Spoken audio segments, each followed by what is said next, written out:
ବଡ଼ ବଡ଼ ଗ୍ରନ୍ଥ ପଢ଼ିଦେଲେ କି 108 ମାଲା ଜପ କରିଦେଲେ ଶାନ୍ତି ମିଳେନି।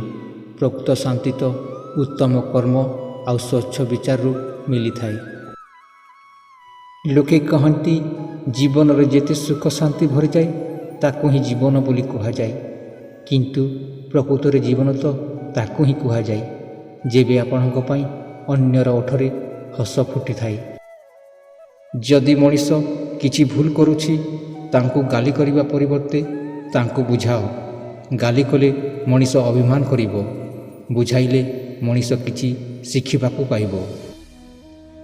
ଜୀବନରେ କିଛି ସମ୍ପର୍କ ବସ୍ ଯାତ୍ରୀଙ୍କ ଭଳି ହୋଇଥାଏ।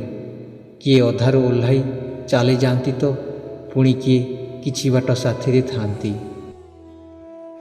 ଇତିହାସ କହିଥାଏ କି ଗତକାଲି ଖୁସି ଥିଲି, ବିଜ୍ଞାନ କହିଥାଏ କି ଆସନ୍ତାକାଲି ଖୁସି ହେବ, କିନ୍ତୁ ଧର୍ମ କହିଥାଏ କି ମନ ସ୍ୱଚ୍ଛ ଓ ହୃଦୟ ନିର୍ମଳ ଥିଲେ ସବୁଦିନ ଖୁସି ଅନୁଭବ କରିପାରିବ।